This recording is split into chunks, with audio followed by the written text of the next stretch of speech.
Well, today is another one of the biggest shopping days of the year. It's Cyber Monday, that, well, little brother to Black Friday, but still a very expensive little brother. Now, here are some stats that might shock you heading into this Cyber Monday. Retail Me Not reports that nearly 80% of Americans plan to shop on either Black Friday and or Cyber Monday. It also says that nearly 2/3 of shoppers, and I am one of these people, want to make their purchases online because they don't want to deal with crowds and stress. And nearly all shoppers believe the deals that will be available this year on these days, Black Friday, Cyber Monday, won't happen at any other time. Of course, Black Friday was this past Friday. That's where I'd like to welcome in our next guest, Lane Mendelsohn. He's the president of VantagePoint AI. Lane, thanks very much for your time today. Here. Now, Lane, your company forecasted that the tech stocks erased all the gains for the year. What do you think caused it, and could they possibly see some rebounding off of Cyber Monday and the ensuing days leading up to Christmas? Yeah, well, I mean, we're at a very interesting time right now because not only has the S&P erased all of the gains that it generated this year, but for the second time this year, the S&P is now in correction territory, which has not happened since the late 1940s. So we're in some very unusual times. Now, having said that, investor sentiment is very high. It's very positive. People have more money right now than they've had in a long time, so they're freely spending it. We saw that with Black Friday. We're seeing that again with Cyber Monday, and I don't think that that's going to stop as we continue through the holiday season.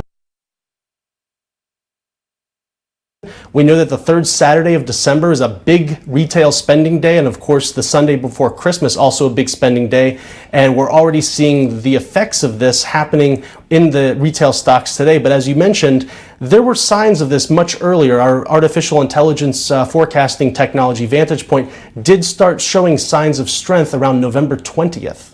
So what do you think this means for Q4 earnings reports for these tech companies, for especially companies like Amazon? Is this going to be a game changer for them going into 2019 this holiday season? Yeah, I think it's going to have a real positive effect. I think we're going to see that the tech stocks and many other stocks also are going to see a lift from this. Now, Amazon is an interesting company because some people think of Amazon as a tech company, others think of Amazon as a retailer, and you can probably find 5 other sectors that you could technically fit Amazon into. So sure. Amazon's an interesting one. I know that there are a lot of other businesses and areas of business they're involved with, so I think they're pretty protected because of the diversity that they're involved with. But yeah, obviously they did get hit hard in October when the tech stocks tumbled. But I do believe, based on our forecasting and from the other factors that drive the tech stocks, that we are going to see them rebounding. Yeah, but wouldn't that, the same could be said of many of the icon tech brands. Apple is a retail company, a tech company, a storage company. Microsoft, you could make that argument for as well. Even IBM, you don't hear about them much anymore. But behind the scenes, IBM is still a major player in the tech space. So again, even if these companies forward-facing aren't selling you a product, their hardware, their infrastructure is supporting the sale of the product, the delivery of the product, right? So is this simply good news across the board for the tech sector? Yeah, this is absolutely good news. I love seeing this. And what's interesting is if you look at the retail stocks, and let's just focus on that for a second because of the season that we're in, they were in sync with the Dow for a good part of the year up until about the end of August. Then the retail stocks and the Dow went out of sync with each other. They have then gotten back into sync with each other. So it's going to be interesting to see what happens the rest of the year. But our indicators are forecasting that there will be some short-term strength, which could lead into longer-term strength. Some of our indicators on the short term are pointing up. Others on the longer term are still pointing down. So that's something that's a cautionary sign that we need to watch for. But the signs of strength are definitely there. What are good buys, in your opinion, or your AI's opinion? What companies right now look like good buy opportunities as they've taken a bit of a dip? Around November 20th, we started getting very positive forecasts on certain retail stocks like Best Buy, Kohl's, Walmart, Macy's for sure. And for people that don't want to get involved in individual equities, the symbol XRT, which is the S&P 500 retail ETF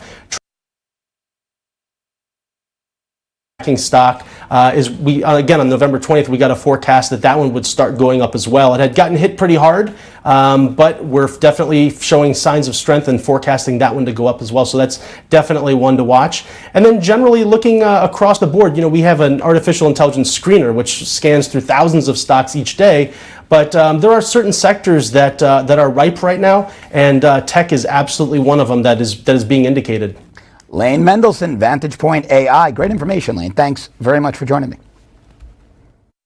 Great. Thank you so much.